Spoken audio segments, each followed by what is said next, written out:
glasses on and get the calculators out as we take a look at who is going to the FIFA World Cup from Africa. This is going to be a part 1. Part 2 after this is going to focus on the second place rankings and who needs what in there.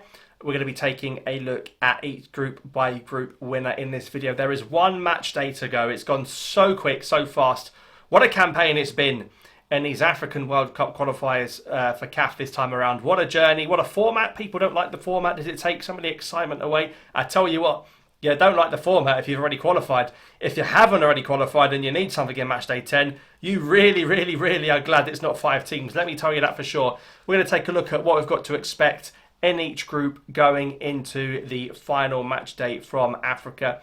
So let's begin with Group A, which is quite straightforward. Egypt have won the group. They've qualified. Burkina Faso, they're going to want a playoff spot. They play against Ethiopia, who are not a 6th place team, because now if you get results against 6th place teams, I mean, I must have been the first person to be banging on about it. It's been banging on about it for so long, but finally they've addressed it. If you get points against the team that comes last and you finish second, those points will be deducted because Group E has only 5 teams. Burkina Faso face Ethiopia, who are not in last place, so if they win that, that'll pretty much put them in the playoffs. And we know Burkina Faso have a love-hate relationship with World Cup playoffs. Only if they ask the Algerians, they'd know all about that. So I think Burkina Faso look good for a playoff spot. Egypt hosts Guinea-Bissau and Djibouti play Sierra Leone in Morocco. You know, both those games don't really have anything going on them too particularly. But yeah, I mean, Egypt will probably want to win the last game. Sierra Leone will surely beat Djibouti as well to round up this campaign. I think it's been a very disappointing campaign for Sierra Leone and Guinea-Bissau. Expected a far better push from both of those teams, to be honest with you. Group B, lots of excitement here. Senegal on 21, DR Congo on 19. Sudan, Togo, Mauritania and South Sudan are all eliminated. They can't even get second. I mean, Sudan, after such a good start, unbeaten in the first 6, and then they've taken 1 point from the last 3. They've really tailed off, and I do think that late goal from South Sudan against Sudan earlier on is what killed them. DR Congo on 19 points, Senegal on 21, but the goal difference swing is huge, 7 points more. DR Congo need to win, and they need Senegal to lose. Senegal are not going to lose at home to Mauritania, so Senegal will get the Group B spot. DR Congo play Sudan, who are again not in last, so DR Congo win that game, they will be in the playoffs as well. DR Congo for me are pretty much in the playoffs, and I think Burkina Faso might be as well, but it's going to be interesting to see how things pan out. Then you look at Group C, where this is where the drama is. Rwanda are finally out, as are Lesotho and Zimbabwe. Zimbabwe are now locked in as the 6th place team. That's good news for Nigeria because they only took 2 points against them. They're not going to have too many points deducted, Nigeria, if they come in second. Benin lead the way. Lesotho plays Zimbabwe in a dead rubber in South Africa. South Africa hosts Rwanda, who are out, and Nigeria hosts Benin, who bring Gernot Rohr back to Uyo. And if Benin win, Benin are at the World Cup. Not many people would have been saying that at the start of this group. I personally don't want Benin to make it. I don't think anyone wants to make it apart from people of Benin.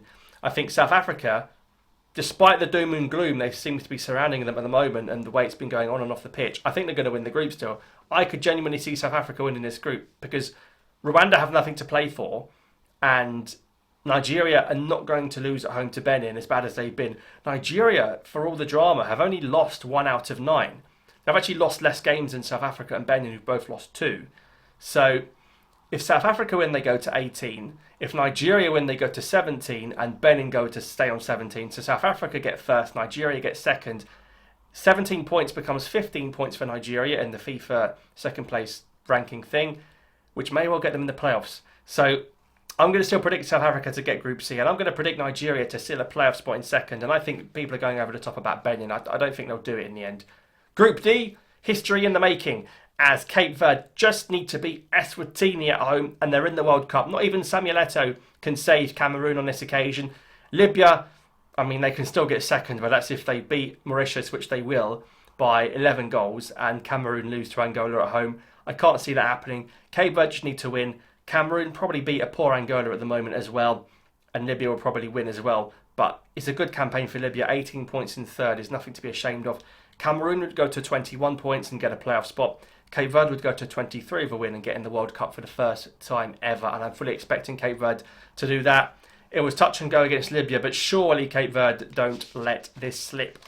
Group E is the group that's just caused so much trouble in these qualifiers. It had 4 teams at one point, it had 5 teams at another point. It started off with 6. Eritrea withdrew. Congo didn't play half the games. That's why the second place team results don't really count in the other groups. Morocco have qualified. Niger are looking for a playoff spot. They're on 12 points at the moment, and they face Zambia. If Niger go to Zambia and win, they may get in the playoffs, which not many people expected. So that's one to keep an eye on. And of course, in this group, no one gets any points deducted if they get in the second spot. Morocco will play Congo in an attempt to get in pot 1 for the World Cup draw, so they need to win that, and they need to win it by quite a few goals as well, I think. Group F, Ivory Coast and Gabon are going to the wire. Gabon have secured a playoff spot on 22 points at the moment. Ivory Coast on 23, but they're not home and dry yet, despite not losing a game and not even conceding a goal. Gabon will have no Aubameyang after his red at home to Burundi, but it doesn't matter because they're already in the playoffs at the very worst. If Gabon want to qualify directly, they're going to have to beat Burundi and hope Ivory Coast slip up at home to Kenya, who have nothing to play for. Seychelles, Burundi, Gambia and Kenya are all currently eliminated. I'd love Gabon to get first. Cote d'Ivoire, the reigning African champions, of course, didn't even get in the World Cup playoffs for Qatar. The way Ivory Coast are playing, you can't see them slipping up at home to Kenya. Gabon may well get 25 points and come second, which is extraordinary. I love the fact that Aubameyang, Lamina and Bouanga all want to play the World Cup with Gabon. It's probably their last chance to do so. They'll have every chance and every shot in those playoffs as well. Group G, Algeria have won the group, as we all know and love. We play Uganda and Tizi Ouzou in the last game. Somalia play Mozambique in Oran, and Guinea play Botswana in Morocco. Guinea, Botswana and Somalia are out. Mozambique, a 10-goal difference less than Uganda, but they do play Somalia. That could be anything. Algeria play Uganda. Algeria have already qualified and will ring in the changes for sure. Uganda have got to go to Tizi Ouzou and try and get something. Even 1 point might be enough for Uganda to sneak into those playoffs right now, because that'll put them on 19. Uganda are the informed team in the group. They've won 4 in a row without conceding a goal. Playing Algeria's second string 11 might be good for them. If they can get a point or even a win, Uganda could really get in those playoffs. So that'll be one to keep an eye on. Group H, Tunisia have qualified with 25 points. You know, they've gone under the radar. Not many people have spoken about them. Sao Tome and Principe are out. Equatorial Guinea, obviously with a deduction, are out. They didn't even turn up for the Malawi game, who are also out. Liberia are also out. And Namibia are playing Tunisia away. I don't think Namibia are going to get in the playoffs unless they somehow went to Tunisia and won. That group's pretty much wrapped up. I don't think you'll see a playoff team there. Tunisia have absolutely smashed it, so congratulations, Carthage Eagles. Fair play to them. And Group I, Ghana haven't officially qualified, but they're pretty much there. Mali are out. Comoros are out. Good news for Ghana. Central African Republic are out, and Chad are out. Madagascar with a great chance to get into those playoffs. If they can go to Mali and Bamako and win, or even get a point, it might be what Madagascar need for the playoffs. Mali are going to do their best to stop Madagascar getting into those playoffs. Ghana just need to get a draw, a win, or lose, and hope Madagascar don't win by 10, and they will be in the World Cup. Ghana have done it. Ghana will be there. But everyone's going to be keeping an eye on those second place spots. We're going to be talking about that in part 2, so keep an eye out for that one. That's very interesting indeed. That's how match day 10 looks. All eyes on Group C, on Cape Verde qualifying, Senegal sealing it, Ghana sealing it, and we'll see how the final 9 teams look, and we'll also know which 4 teams are in the playoffs at the end of this round. So let me know your predictions down below. Thanks for watching, and I'll see you next time.